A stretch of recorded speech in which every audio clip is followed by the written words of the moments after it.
윤석열 대통령 임기가 이제 곧 시작이 됩니다. 오늘이 5월 4일이니까 며칠 안 남았죠. 6월 이후에 그 취임하시고 나서 서울 수도권 부동산 시장 어떻게 흘러갈 거라 보시는지. 뭐 결론부터 말씀드리자면 올라갑니다. 아, 이렇게 말하면 정말 불편하실 수 있는데 이 영상이 언제쯤 업로드 될지는 모르겠어요. 5월 달이다 라고 하면 네. 지금이라고 말씀드리고 싶어요. 지금 사셔야 된다. 네. 만에 하나 이제 본격적으로 지금 아직은 윤석열 당선인이 이제 업무를 시작하는 게 5월 10일자부터거든요. 네. 아직 5월 10일은 안 돼 있어요. 지금 네. 촬영일 시점으로. 근데 이제 5월 10일이 되고 5월 11일부터 양도세 중과 유예를 하겠다라고 했었고, 그러면 6월 1일자 전에 종부세 때문에 이런 매도하려는 사람들이 나타나게 되면 그 급매물이 지금 현재 있다라고 하면 빨리 잡으셔야 됩니다. 아, 그러면 이제 본론적으로 네. 빨리 잡아라고만 했지 왜 네. 올라가는지가 네. 필요한데, 네. 단순하게 보면 네. 지방선거 전후로 해서 안 올라간 적이 한 번도 없어요.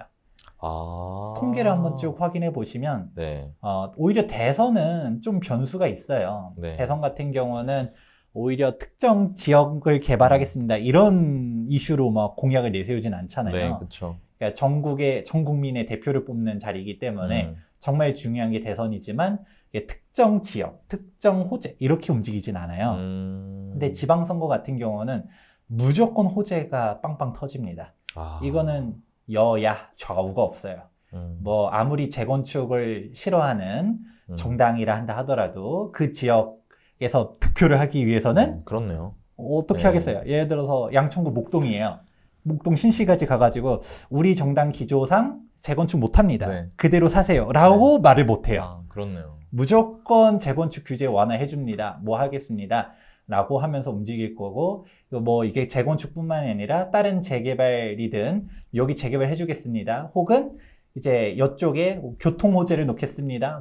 그 네. 지자체장이 할 수 있는 게 있고 없는 게 있어요. 네. 근데 할 수 없는 것들을 다 내세우는 경우들이 많죠. 그럼에도 불구하고 지방선거 때는 무조건 올라간다는 게 이게 뻥인지 아닌지를 구분을 못해요. 우리가 일명 또 속냐? 네. 라고 하지만 네. 여길 뭐 어떻게 해주겠습니다 라고 하면 예를 들어 너나이님이 가지고 있는 뭐 그냥 아파트가 가지고 있는 지역이 있어요. 네. 근데 그 지자체장이 와가지고 여기 개발해 주겠습니다 막 이러는 네. 거예요. 그러면 매물을 원래 내가 내놓으렸던 어. 금액에서 걷어 드리겠어요? 아니면 그렇죠. 그래도- 걷어들이든 아니면 호가를 올리든 뭐 이런 식으로 하겠죠. 그렇죠. 네, 네. 그럼 반대로 이제 너나이님이 네. 그 지역을 A 지역을 갖다가 이제 가지고 있지 않고 네. 살려고 예의주시하고 있었는데 네. 갑자기 막 그런 공약들이 나타나요. 네. 그건 좀 더 기다렸다 사야겠어요? 아니면 지금 사야겠어요? 빨리 살려고 할 것 같습니다. 아, 그렇죠. 네. 그거예요. 이게 지방선거 전후로 해서 무조건 올라간다라고 말하는 이유가 좀 기다렸을 때 분위기가 좋지가 않아요. 우리가 보통 나중에 사자라고 하는 심리 자체는 좀 기다리다 보면 가격대가 더 낮아지지 않을까라는 게 내포되어 있는 거거든요. 네. 근데 지방선거 전후로 했을 때는 그냥 무조건 올라갈 수밖에 없어요. 왜냐면 소유자 입장에서는 물건을 걷어야겠다, 아니면 호가를 높여야겠다. 매수하려는 사람들 중에서도 약간 조금 뭐 똑똑해서 야 저거 뻥공약이야 라는 거를 걸을 수 있으면 모르겠는데, 그래도 하다가 등 떠밀려서 사는 사람들도 분명 존재하거든요. 네. 네. 그러면 그런 사람들이 한두 명이라도 있어버리면 요즘 호가가 올라가는 게 장난 아닌 거가 매물이 많지도 않아요. 예, 맞아요. 이거 분위기는 잘 아시겠지만 현재 서울에 뭐 급매물도 별로 없고요. 급매물이 설령 있다 하더라도 한두 개 정도지, 작년 이맘때쯤이랑 비교해 보면 온도차가 확 달라요. 작년 이때는 6월 1일 되면 지옥문이 열린다. 그러니까 막 이제 종부세 터지기 전에 급매물 던진다면서 실제로 막 당시 뉴스 기사들 보면 급매물 쏟아진다, 네. 어디 1억 싸게 2억 싸게 거래됐다 막 이런 뉴스 도배되고, 네. 그때 당시 하락한다라고 말하던 유튜브 하시던 분들은 신나가지고 지금 사면 안 된다 맨날 이랬었는데, 뭐 이제 6월 1일 지나가니까 어떻게 됐나요? 바로 종부세 얹어서 호가 다 올라갔었죠. 네. 오히려 지금 같은 경우는 6월 1일 코앞인데 너무 조용해요. 네. 이 정도 급매물이면 사실 안 되거든요. 네. 그런 상황 속에서 또 타이밍도 안 좋죠. 지방선거까지 앞두고 있다 보니까 6월 1일이 종부세, 재산세, 과세 기준이기도 하지만 지방선거잖아요. 이슈가 다 이걸로 잠식될 거기 때문에 좀 무서울 거라고 보고 있습니다. 그 양도세 중과 배제 또 얘기 안 할 수가 없는데 양도세 중과 1년 배제를 하게 되면 또 다른 시각의 분들은 이러면은 물건이 나오지 않을까? 그러니까 집값 이거 물건들 나오면서 집값이 좀 안정이 되지 않을까? 이렇게 기대하시는 분들도 계셔서 물건은 나오겠죠. 네. 이제 이 나올 때 잡는 게 기회다라는 겁니다. 이거는 이렇게 구분해 볼 수 있을 것 같아요. 일단 6월 1일 지방선거라는 건 단기적인 영향인 거죠. 네. 단기적으로 지금 빨리 사야 되는 이유로 지방선거를 얘기해 드린 거고, 그럼 사실 양도세 중과 유예 같은 경우는 앞으로의 정책 기조와도 연결시켜서 설명을 해 드리려고 해요. 네. 일단 양도세 중과 유예 자체는 한시적이라는 게 포인트예요. 1년간 중과 유예잖아요. 그죠. 완전히 양도세 중과 자체를 없애버리면 다주택자들이 팔까요? 그렇죠. 안 팔죠. 안 팔죠. 예, 예. 왜냐면 더 올라갈 것 같은데 굳이 지금 팔 동기가 음, 없잖아요. 나중에 팔아도 되겠네. 오히려 다주택을 더 확장하려고 네. 할 수 있겠죠. 그런데 한시적 중과 유예라는 얘기는 1년 내만 팔아. 이것도 원래 공약에서 후퇴를 한 거예요. 원래는 2년이었었잖아요. 네. 공약사항에서는 2년이었는데 이게 1년으로 줄여버린 거가 두 가지 포인트가 있습니다. 첫 번째는 이거를 2년으로 해놓으면 천천히 팔아야지 할 수 있죠. 네. 굳이 올해 팔아야 될까? 뭐 내년, 내후년 봐야지 라고 할 수 있는 부분을 쫙 좁혀가지고 빨리 팔아라. 네. 올해 파세요. 아니면 내년도 이제 5월 달 안까지 파세요. 이런 느낌으로 갈 수가 있는 건데 근데 이거를 갖다가 또 두 번째 이유는 2년으로 해버리면 이 벌써 시그널을 잘못 해석하시는 분들이 있었어요. 소장님 지금 사야 되나요? 왜냐면 양도소득세 일반세율 되려면 2년 이상 보유해야 되거든요. 그러니까 지금 사면 2년 유예해준다 했으니까 딱 2년 될 때쯤에 일반세율로 팔 수 있겠다. 그럴 때 제가 안 돼요 라고 했거든요. 지금 늘리시면 안 됩니다. 지금 오히려 합쳐야지 라고 했는데 아니나 다를까 1년으로 후퇴를 했잖아요. 그러면 그때 시그널 잘못 해석하고서 집 산 사람들은 그냥 붕 뜬 거죠. 일반세율에 대한 기회가 사라지고 일단 이런 식으로 되는 건데 그러면 한시적 중과 유예에 대한 영향을 좀 봐야 될 텐데 그럼 1년 내에 급매물들이 나올 거예요. 다주택자분들이 처분할 거고 그런데 정확한 거는 어디가 나오냐를 봐야 돼요. 여러분들이 다주택자라고 한번 생각을 해볼게요. 지금 1주택자 같은 경우는 세금 부담이 별로 없는데 다주택자라는 이유 하나만으로 그냥 징벌적 과세가 떨어지는 게 지금까지의 규제였었거든요. 그래서 내가 지금 지방에 세 채 가지고 있다라고 해서 적폐가 되어 있고 강남 한 채 가지고 있으면 뭐 세부담 별로 없고 이런 느낌으로 가는 거죠. 그러니까 지방 세 채를 정리하고 똘똘한 한 채로 가야겠다. 이게 달라지는 게 없다라는 게 핵심이에요. 그러면 다주택자들이 분명 던질 거예요. 그러면 내가 기다리는 매수 대기 수요자다 라고 하면 내가 대기하고 있는 지역이 던져지는 쪽이냐 아니면 던지고서 정리한 돈으로 입성하려고 하는 곳이냐를 구분해야 되는 것이죠. 그러니까 우리가 지금까지 올라간 지역들의 상급지들은 결국 똘똘한 한 채로 정의가 내려져요. 지방도 사실 이제 2019년도, 20년도 올라오면서부터 이제 또 올라가긴 시작했지만 사실 지방 올라간 거가 성에 차진 않죠. 저기 수도권 올라간 거 봐 라고 하면 막 이게 올라간 건가? 라는 싶은 마음들이 샘솟을 수 있는데 근데 그 이유 자체가 똘똘한 한 채. 결국 한 채에 대한 부분에 대한 세금 부담이 다르기 때문에 그렇게 가는 게 현 정권도 동일하다라는 거예요. 왜냐하면 지금 양도세 중과라든가 취득세라든가 종부세라든가 유예해주고 뭔가 아니면 조금 완화해주고 이런 내용들이 많지만 현실적으로 보게 되면 다 내용들이 후퇴하고 있거든요. 속도 조절하겠다. 아니면 이제 종부세 같은 경우도 완전히 다주택자에 대한 종부세를 완화하는 게 아니라 뭐 1주택자를 더 감경시켜주겠다. 뭐 일시적 2주택자에 대한 부분들을 감경시켜주겠다. 이런 식으로만 나오잖아요. 다주택자 분들에 대한 게 완전히 완화되는 게 아니에요. 그러면 현실적으로는 어떻게 될까요? 계속 현 정권도 똑같다. 다주택자에 대한 부분을 획기적으로 완화해주지 않는다라고 하면 계속 똘똘하는 채 선호 영상은 계속된다 라고 보고 있는 것입니다. 그러면은 뭐 양도세 중과 배제는 다주택자의 매물출회를 유도하기 위한 건데 좋은 건 안 나오고 안 좋은 것만 나올 거다. 요렇게 정리하면 되겠네요. 그렇죠. 아, 거기다가 뭐 조금 지금 같은 경우도 살짝 급이 떨어지는 지역들, 네. 뭐 급이 떨어진다는 표현이 조금 불편하실 수도 뭐 있겠지만 상대적으로. 네, 예, 상대적으로 수도권 같은 경우도 급매물들이 있어요. 음. 그런 데들을 여기는 급이 떨어지니까 급매물이 나오네. 음. 여긴 더 기다려야겠다가 아니라 음. 지금 사셔야 된다. 아. 이렇게 나올 때 사셔야 된다라고 보고 있습니다. 그럼 오히려 내 집 마련 어차피 내 예산 범위를 봤을 때, 어차피 내가 뭐 강남 3구나 마용성 이런 데 사기가 어렵고, 내 집 마련을 내 예산에 맞는 지역에서 하려고 하는데 거기 급매물이 나오면, 이런 상황이기 때문에 사는 게 좋다. 그럼요. 알겠습니다. 무주택자분들 중에 예산이 좀 빠듯한 분들도 있잖아요. 그런 분들도 뭐 집을 사도 괜찮은 시기일까요? 그럼요. 지금 사야 됩니다. 이 예산이라는 거는 내가 시야를 넓혀서 보게 되면 네. 다 맞출 수 있어요. 음. 그러니까 극단적으로 2천만 원으로도 할 수는 있어요. 네. 그렇게까지 뭐 좋은 데를 갈 수는 없고 뭐 권장해드리고 싶지는 않긴 하지만 그래도 찾아보면 왜냐면 너무 리스크가 크니까 그런 네. 지역들은. 하지만 우리가 금액대라는 게 꼭 뭐 5억, 10억 이런 투자 천원이 있는 네. 게 아니라 뭐 2억, 3억도 있는 거고 네. 하다못해 5천만 원 이하 막말로 빌라나 오피스텔이라도 사라 라고 합니다. 근데 여기서의 함정은 똘똘한 한 채잖아요. 네. 뭐가 빌라가 똘똘한 한 채야 라고 말할 수 있냐. 나한테서 똘똘한 한 채인 거죠.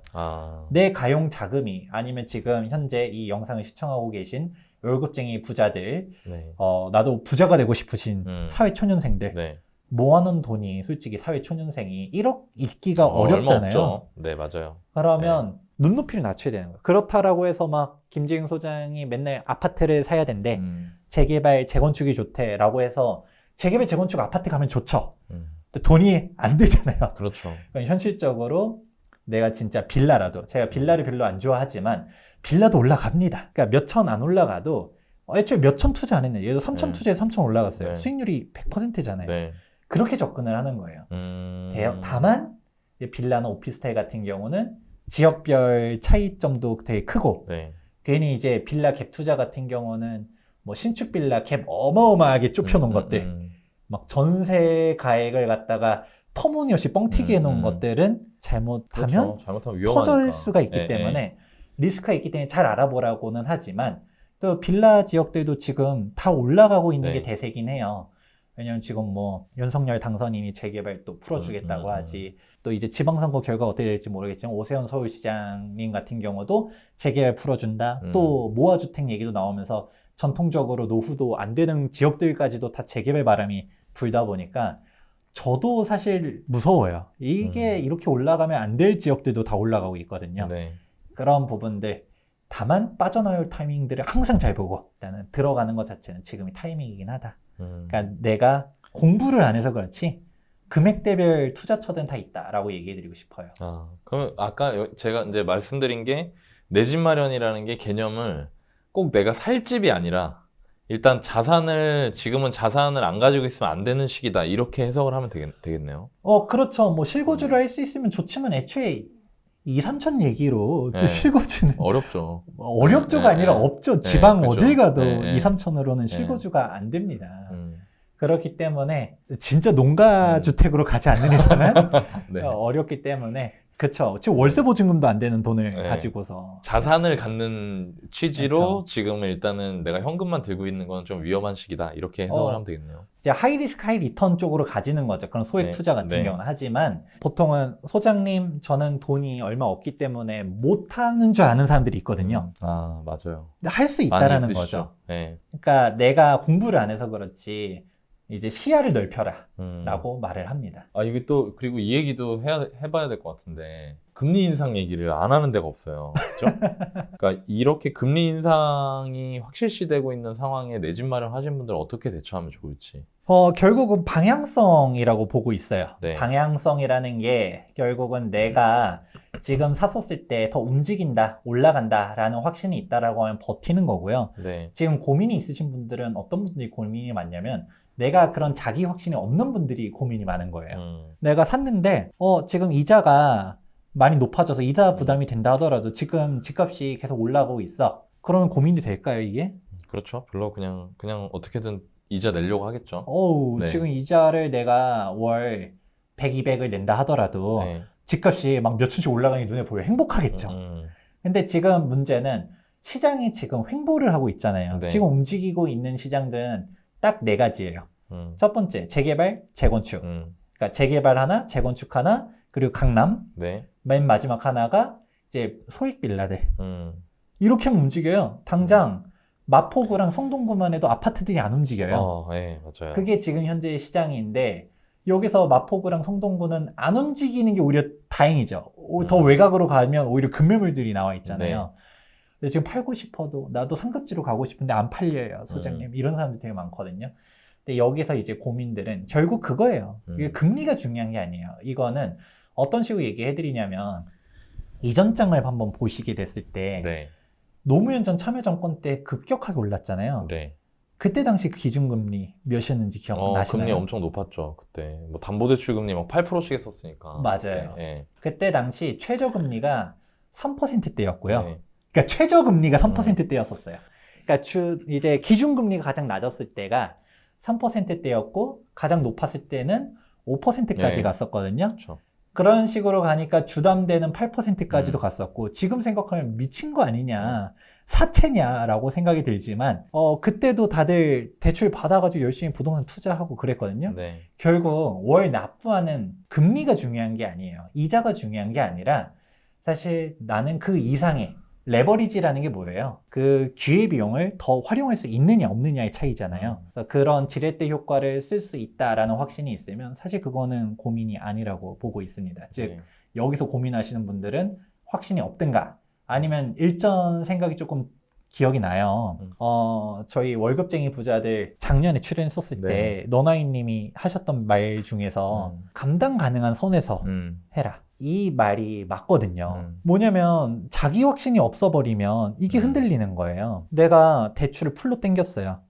내가 월급이 뭐 400이고 이게 중요한 게 아니라 월급 400인데 이자만 예를 들어 2, 300을 내요. 네. 그래도 나는 영끌해서 어떻게든 퀀텀 점프를 하기 위해서 샀어. 근데 이게 올라갈 때는 버티는데 항상 올라가는 건 없거든요. 그래서 이렇게 하다 또 올라가고 이렇게 움직이는 그런 조정장이라고 해야 될까? 단기적인 조정 혹은 횡보 기간들이 있어요. 그때 확신이 없는 분들은 여기서 흔들려요. 그리고 이때 버틸 수 있느냐 없느냐는 내가 버틸 만한 여력이 있어야 버티는 건데 네. 여기서 너무 영끌을 많이 한 사람들은 여기서 못 버티고 여력이 없어. 던지는 거죠. 그러고서 던지고 지금은 하락이 땐가 보다 하고 던졌더니 또 올라가. 맨날 이런 악순환이 반복될 네. 수가 있어요. 그래서 전에도 한번 얘기한 적이 있었던 것 같은데 저희 가족은 뭐 극단적으로 장려하는 거 아닙니다. 네. 사채까지 써서도 투자했었었다. 연 12% 금리도 냈었었다라는 얘기를 했잖아요. 그럼에도 불구하고 올라간다는 확신이 있으니까 그렇게 투자를 했었고 성공을 했었고 이렇게 움직여지는 건데 근데 사실 일반인들은 절대 그렇게 말을 못하죠.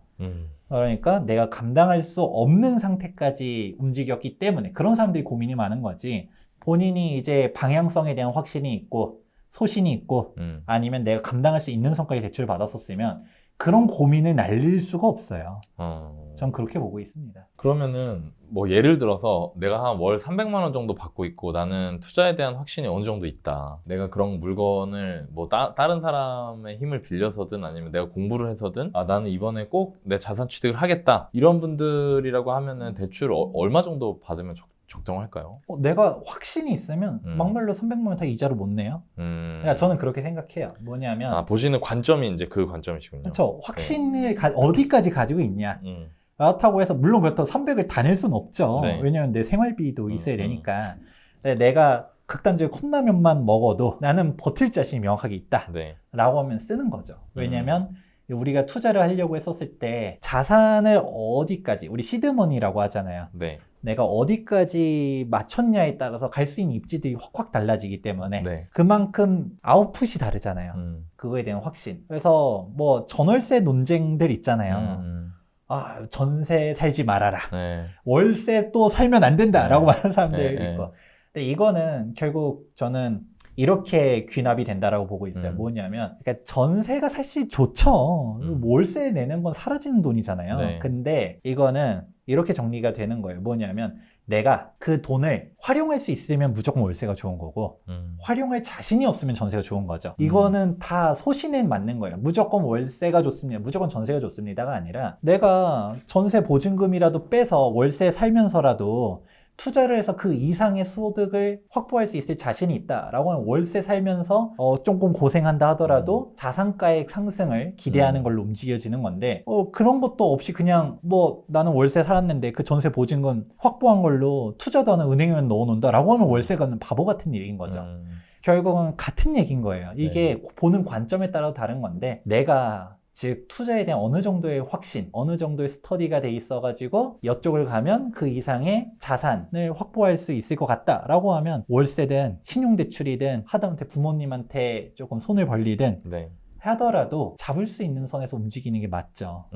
그 부동산 최종 수익률, 세후 수익률이라고 하잖아요. 네. 지금 집 사고 싶은 분들 아니면은 뭐 1주택자인데 뭐 상급지로 갈아타고 싶다 뭐 이런 분들이 지금 시점에 좀 세금과 관련해서 염두에 두어야 할 그런 절세 전략이나 팁 같은 게 있을까요? 이제 이렇게 정리할 수 있죠. 세금에 대한 부분들은 정말 중요해요. 저는 항상 어느 너무 중요한 것 영상들 같아요. 나갔을 네. 때 세금을 정말 강조하면서 네. 세후 수익률을 맞춰야 된다 항상 말을 해드리는데 기본적으로 무주택자가 1주택자 되는 거는 고민할 게 없어요. 그러니까 제가 빌라라도 사세요라는 거는 무주택자고 사회초년생인데 자금이 얼마 없어요 라고 하면 빌라든 오피스텔이라도 사는 거지 이미 내 집 하나가 있는데 여유자금이 추가적인 여유자금이 5천만 원이에요 해서 빌라 사는 게 절대 아닙니다. 그러니까 다주택자 되는 순간 세금이 빵 터져요.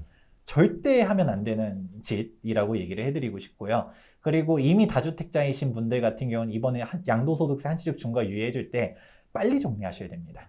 일단은 전제 조건은 무주택자가 1주택자 되는 거라고 해드렸는데 근데 이미 다주택자인데 뭔가 더 사고 싶어 라고 하면 어떤 식으로 할 수 있느냐 기회들이 다 있어요. 네. 그러니까 저희 가족 같은 경우는 집이 많지만 항상 사람들이 묻죠. 어떻게 집이 많아요? 네.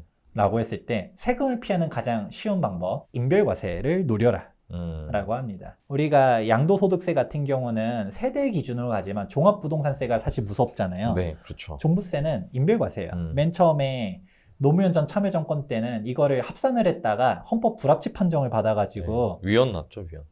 위헌은 아니고 헌법 불합치. 헌법 불합치. 그 두 개가 뭐가 다른 거예요? 위헌은 아예 그 법이 없어지는 거고 헌법 불합치는 이 헌법에 이제 위배되는 사항이 있으니까 이걸 수정해라. 그래서 인별과세로 바뀌어 나갔죠. 그래서 바꾼 거구나. 네, 그래가지고 아빠 한 채, 엄마 한 채 있으면 우리 양도세는 떨어질 수가 없거든요. 네, 두 채죠. 그런데 아빠 한 채, 엄마 한 채 있으면 각각 하나씩 있는 걸로. 그렇죠. 그게 인별. 그래서 저희는 5인 가족이에요. 그래서 네. 아빠, 엄마, 저, 남동생, 여동생 집이 다 있어요. 하나씩. 그래서 인별로 이제 해서 종부세 부담을 최소화하신 거군요. 네.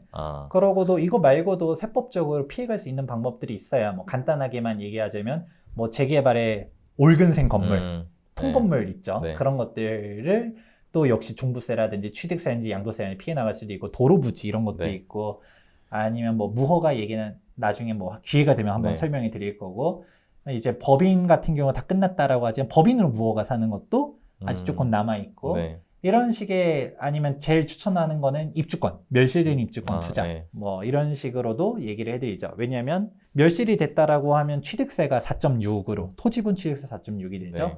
다주택자라고 하면 2주택자는 8.4, 3주택자는 12.4% 취득세가 터지는데 4.6으로 갈 수 있다는 기회 첫 네. 번째.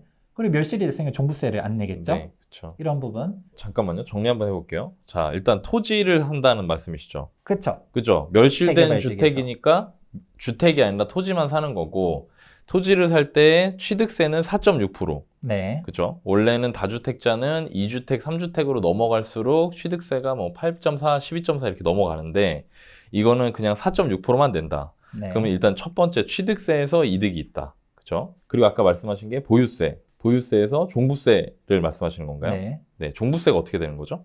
주택이 없잖아요.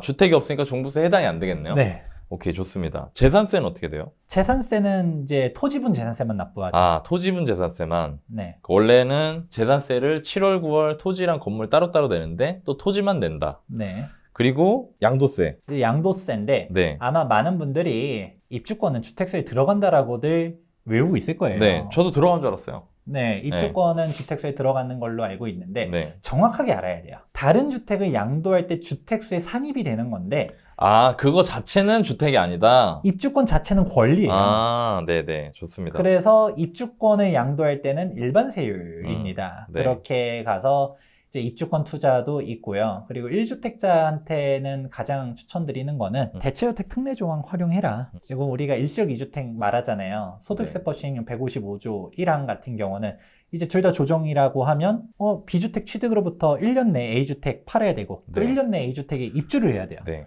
너무 텀이 짧단 말이에요. 근데 우리가 대체주택 특례조항이라고 재개발 재건축을 관리처분 인가 이후로 샀다라고 하면 소득세법 시행령 156조에 의해 사항 규정이거든요. 이거를 제가 뭐 길게 풀진 않을 거예요. 유튜브에 막 검색하세요. 투미TV에서 막 설명 영상들이 있는데 이거를 꼭 활용하세요. 그냥 핵심은 이 입주권이 나중에 신축 아파트로 완성이 되면 준공으로부터 2년 내에 종전주택 처분하면 비과세가 됩니다. 아. 어마어마하게 길게 가져갈 수 있어요. 그래서 1주택자는 대체주택 특례조항 별표 5개. 네. 그러고 내가 다주택인데 뭔가 더 늘리고 싶다 하면 제일 추천하는 건 특수물건보다도 자녀한테 사주라는 얘기 많이 합니다. 자녀한테 사주세요. 그러고 그럼에도 불구하고 자녀한테도 다 사줬어. 더 늘리고 싶어. 그러면 특수물건들을 가는데 이 재개발의 특수물건들은 입주권이 어마어마하게 복잡하기 때문에 네. 꼭 잘 알아보시고 투자하시길 바랍니다. 아, 그 자녀한테 사주는 거는 그러면 자녀한테 증여세 같은 거 없나요? 내야죠. 항상 여러분들 불법은 없습니다. 탈세는 없고요. 세금 낼 거 다 내주고 그렇게 하셔야 됩니다. 아, 그럼 증여세 내고 자녀한테 돈을 이제 넘겨준 다음에 거기서 사면 자녀도 인별과세가 되는 거니까. 종부세는 인별과세. 아, 그렇군요. 그리고 양도소득세는 언젠가는 세대 분리를 하면 자녀가 예를 들어 사준 집이 지금은 세대 1이에요. 네. 자녀가 예를 들어 대학생이에요. 네. 그러면 뭐 독립세대주가 아니잖아요. 네. 그렇죠. 그래서 이제 자녀 앞으로는 하나 사줬는데 자녀가 이제 결혼할 때가 됐어요. 네. 세대 분리를 했어요. 만 30 소득 혼인 셋 중 하나 별도의 독립주거 공간 맞춰가지고 세대 분리를 해놨다. 자녀 1세대 1주택자죠. 그럼 비과세 요금 맞춰 비과세를 받든 뭘 하든 자녀가 신혼집을 쓰든 이렇게 할 수 있는 거고 결국은 지금 많은 분들이 고민하는 게 뭐예요? 버틸 수가 없는 거잖아요. 올라갈 것 같은데 종부세는 버틸 수가 없는데 이거를 인별과세 종부세로 피해 나간다. 그리고 취득세가 사실 문제긴 해요. 취득세도 세대를 합산해 버리니까 네. 그건 자녀 사줄 때 취득세 8.4, 12.4 이거 어떻게 해요? 라고 할 때 이때 자녀한테 사주기 제일 좋은 게 재개발 지역의 무허가 건축물. 재개발 지역의 무허가 건축물 약간 게르기예요. 그래서 무허가를 아까 설명하려다가 말았었는데 네. 취득세는 4.4%입니다. 네. 그리고 종부세는 안 내요. 네. 간혹 주택수에 산입되는 종부세 카운트 되는 무허가도 있지만 어차피 자녀한테 가면 인별과세니까 상관없는 거고. 근데 문제는 양도세가 꼬여요. 그래서 다주택자들이 못 건들거든요. 네. 근데 이거를 자녀한테 사줄 때는 취득세가 4.4네? 종부세는 어차피 인별과세니까 뭐 안 낼 거고. 그러고서 제일 중요한 거는 양도소득세는 세대 분리하고. 나중에 갖고 있다가. 그럼 자녀가 또 남는 게 시간이잖아요. 네. 그럼 재개발 지역에 무허가 사줬던 거는 이제 향후 8년 뒤 신축 아파트가 됐어. 야, 신혼집을 쓰는 거죠. 얼마나 좋은 부모님이에요. 이렇게 활용하실 수가 있습니다. 오케이. 그럼 좀 정리를 한번 해볼게요. 이게 급하게 와갖고. 자, 일단 원리를 아셔야 될 것 같은데, 취득세 같은 경우에는 뭐 어쩔 수 없는 부분들도 있지만, 아까 말씀하신 것 같이 뭐 입주권이나, 그러니까 멸실의 주택 같은 거. 그런 것들을 쓰면은 주택이 아니기 때문에 내가 추가로 취득을 한다고 하더라도 정해진 취득세만 내는 경우들이 있다. 그러니까 그런 상품을 보시는 거죠. 취득세가 걸릴 때는. 보유세 같은 경우에는 물건 관점으로 보는 것보다 인별과세 관점으로 봐서 명의를 분산하는 거. 명의를 아예 그냥 따로따로 띄어서 분산하시는 방식으로 접근하시면 될 것 같고, 양도세 같은 경우에는 특히 아까 종부세 때문에 명의를 분산할 때 자녀한테 그 부동산을 사줄 경우에는 시간이 길어지면은 나중에 세대 분리가 되면서 양도세도 원래는 세대당 보는데 빠져나오면서 1세대 1주택이나 이렇게 갈 수 있다. 맞습니다. 아, 오케이, 알겠습니다. 정확합니다. 네, 요런 기본적 원리를 가지고 지금 여러분들이 고민하시는 상황에 적용을 해보시면 좋을 것 같습니다.